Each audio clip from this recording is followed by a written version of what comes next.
আপনারা শুনছেন সুমিত্রা সেন রচিত স্মৃতিসুধায় রুয়াম চ্যাটার্জির কণ্ঠে। মুখবন্ধ। পিছন ফিরে তাকালে দেখি অনেকগুলো বছর পেরিয়ে এসেছি। এখন আমি ৮০ পার করে ৮৩ পথে। ছোটবেলার অনেক স্মৃতি, যেমন মা বাবার কথা, আত্মীয় বন্ধুদের কথা, স্কুল কলেজের বন্ধুদের কথা, গানের গুরুদের কথা কিছু মনে পড়ে, কিছু পড়ে না।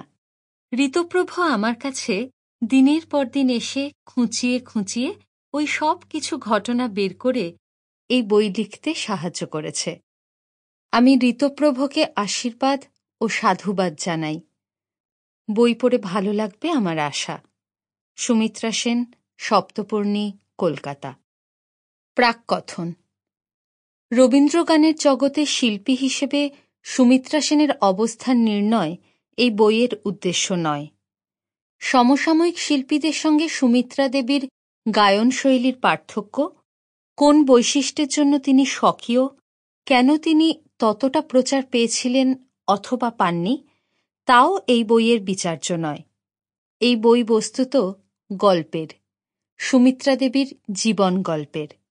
জীবন সায়ান্নে কয়েক মাস ধরে নিজের বাড়িতে বসে সুমিত্রা দেবী যে গল্প বলেছেন, অতীত যাপন করেছেন, সেই সব স্মৃতি বিস্মৃতির আলো ছায়া থেকে এই বইয়ের ভাবনা। দিনের পর দিন সেসব গল্প শুনে মনে হতো বাংলা গানের বিশেষ গুরুত্বপূর্ণ যুগের এক শিল্পীর একান্ত ব্যক্তিগত আখ্যান উত্তরকালের কাছে রেখে যাওয়ার দায় বুঝি কিছুতেই এড়িয়ে যাওয়া যায় না। এই সেই বহু চর্চিত যুগ, যে যুগের কথা পরের প্রজন্ম জানতে পারে দেবব্রত বিশ্বাস, কণিকা বন্দ্যোপাধ্যায়, সুচিত্রা মিত্র, হেমন্ত মুখোপাধ্যায়ের মতো শিল্পীর জীবন কাহিনী বা কথাকণিকা নির্ভর আখ্যানের মধ্য দিয়ে। সেই যুগ ভিন্ন দৃষ্টিকোণ থেকে ধরা দেয় আদ্যন্ত কলকাতায় মানুষ সুমিত্রা সেনের স্মৃতিসুধায়। যেখানে দেবব্রত, কণিকা, সুচিত্রা, মায়া, ঋতু, হেমন্ত, সাগর, চিন্ময় বা দ্বিজেনের মতো ব্যক্তিত্ব সুমিত্রার সহশিল্পী হয়ে শুধু রয়ে যান না, কখনো শিক্ষক, কখনো বন্ধু, কখনো গুণমুগ্ধ, কখনো বা সহকর্মী রূপে ধরা দেন। বই হিসেবে সুমিত্রা দেবীর স্মৃতিকথার তাৎপর্য এখানেই। নিছক তথ্য নির্ভর জীবনী থেকে যা সর্বাংশে স্বতন্ত্র। এই রচনা আবর্তিত অজস্র কথাকণিকা বা অ্যানেকডোট কেন্দ্র করে। অ্যানেকডোটের বাংলা তর্জমাটি ঐতিহাসিক শ্রদ্ধেয় গৌতম ভদ্রের। সুমিত্রা দেবীর জীবন কাহিনী স্মৃতিসুধায় প্রথম প্রকাশিত হয়েছিল দ্য টাইমস অফ ইন্ডিয়ার বাংলা দৈনিক এই সময় সংবাদপত্রর রবিবারের পাতা রবি বারোয়ারিতে। ২০১৫ সালের ৮ই মার্চ থেকে ২৬শে এপ্রিল প্রতি রবিবার। ধারাবাহিক এই লেখা প্রকাশিত হওয়া মাত্র তা পাঠক মহলে সাড়া ফেলে।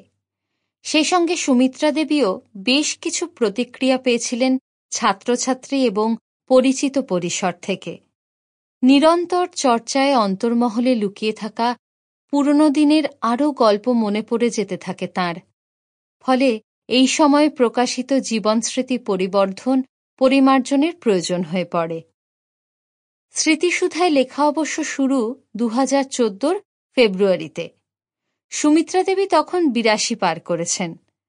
ফোনের নির্ধারিত কথা মতো প্রতি শনিবার সকালে সপ্তপর্ণী আবাসনে তাঁর ফ্ল্যাটে হাজির হতাম। জীবনের বিভিন্ন পর্ব নিয়ে আলাপ চলত। কখনো সেই আড্ডায় যোগ দিতেন ছোট মেয়ে শ্রাবণী সেন। কথায় কথায় বহু যুগের ওপার হতে হেমন্ত বা দেবব্রত বিশ্বাসের সঙ্গে কোনো অনুষ্ঠানের স্মৃতি হয়তো এক লহমায় মনে পড়ে যেত সুমিত্রা দেবীর। আবার কখনো কোনো প্রশ্ন শুনে নীরব থাকতেন। পরে বলতেন, এখন মনে পড়ছে না, অন্য কথা বলো।